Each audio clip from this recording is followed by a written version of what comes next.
آئی ہوں اور اس کے سونے کے زیورات پہنے ہوئے تھے. میں نے کہا تجھے ڈر نہیں لگا, تجھے خوف نہیں آیا؟ کہاں سے چل کر تقریباً 1500-1600 کلومیٹر, 1500-1600 میٹر نہیں, 1500-1600 کلومیٹر, اتنا لمبا فاصلہ طے کر کے کم از کم مہینہ تو لگا ہوگا. راتیں بھی آئی, دریا بھی آئے, صحرا بھی آئے, جنگلوں بیابان بھی آئے, تو اکیلی چل کے آئی ہے, تجھے رستے میں کسی نے نہیں روکا. کہتی عمر ابن خطاب کی حکومت ہے, مجھے کون روک سکتا ہے؟ اللہ اکبر کبیرہ. یہی عورت تھی یا کوئی اور عورت تھی؟ ایک دفعہ حج کے بعد وہ عورت واپس جانے لگی تو راستے میں ایک نوجوان نے اس کی سواری کو روک لیا, اور روک کر پوچھنے والا, روکنے والا کون ہے؟ عمر ابن خطاب رضی اللہ عنہ.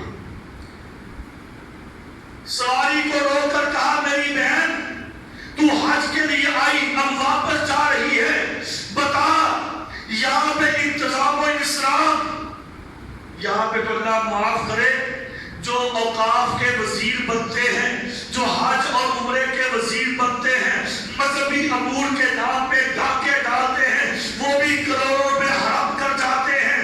کہا میری بہن بتا تو یہاں سے واپس جا رہی ہے, یہاں کے انتظام و انصراف میں کوئی کمی ہو یا تو عمر ابن خطاب کے بارے میں کیا جانتی ہے؟ اس عورت کا کیا جواب تھا؟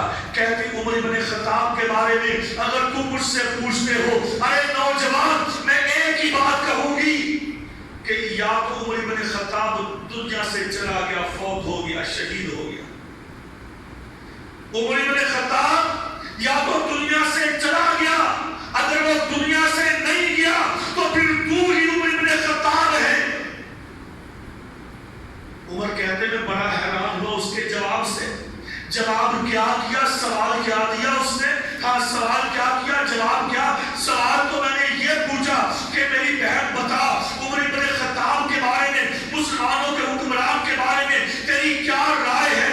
آگے سے جواب اس نے دیا, یا تو ہے یا عمر دنیا سے چلا گیا ہے. میں اس کی بات کو سمجھا نہیں. سالم جو کہ عمر ابن خطاب کے غلام تھے, انہوں نے پوچھا میری بہن اس کی وضاحت کیجئے. کہتی وضاحت کرنے کی ضرورت نہیں ہے, اس لیے کہ اگر عمر ابن خطاب آج زندہ ہوتا تو میں رب کو گواہ بنا کے کہتی ہوں کسی اجنبی کی یہ جرأت نہ تھی کہ وہ راستے میں چلتی ہوئی عورت کا ایک سواری یا اونٹ روک کے پوچھ سکے کہ تو کون ہے اور کہاں سے آئی ہے, تیرے کیا معاملات ہیں. اگر وہ دنیا میں ہوتا تو کسی کی جرأت نہ ہوتی. ہاں, یا پھر عمر ابن خطاب خود ہی ہے جو اپنی رعایا کے متعلق اپنے بارے میں سوال جواب کر رہا ہے. کہا تو نے ٹھیک کہا, یہ امیر المومنین عمر ابن خطاب ہی ہے. میں عرض کرنا چاہتا ہوں یہ ہے ریاست مدینہ. ابوبکر رضی اللہ تعالیٰ عنہ ان کو اپنا جانشین مقرر کر کے چلے گئے, اور جب انہوں نے اس ملک کی, بلکہ اس ملک کی نہیں, اس ملت اسلامیہ کی, اس کی خلافت کا بوجھ اپنے کندھوں پہ اٹھایا, تو یہ عمر ابن خطاب رضی اللہ تعالیٰ عنہ اب یہ نکلے, ایسے نکلے.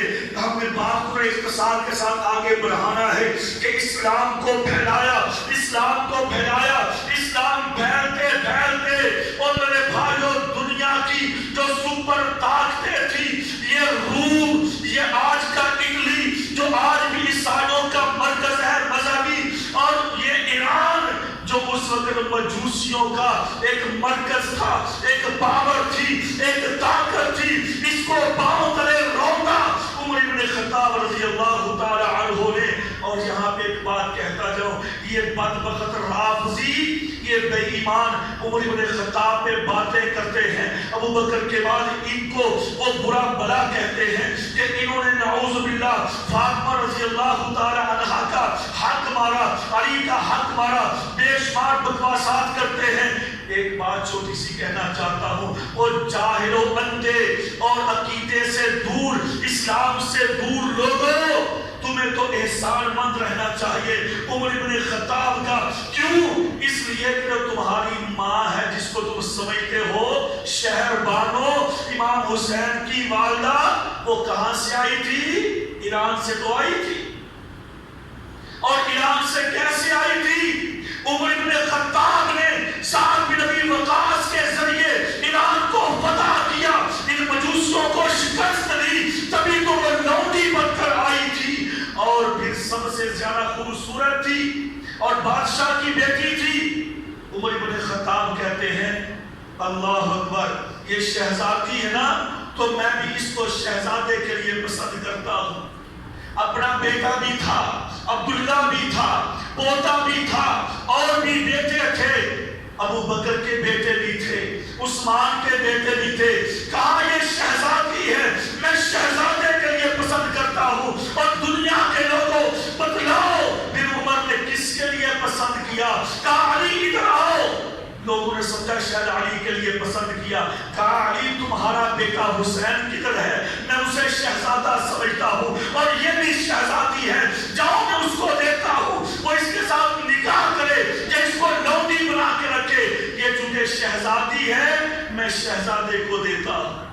ان کو تو احسان نہیں بھولنا چاہیے بدبختوں کو۔ عمر بن خطاب رضی اللہ عنہ کا، اچھا میں تھوڑی سی بات یہاں پہ اور کرتا چلا جاؤں، پھر تفصیل سے پھر کہیں گے۔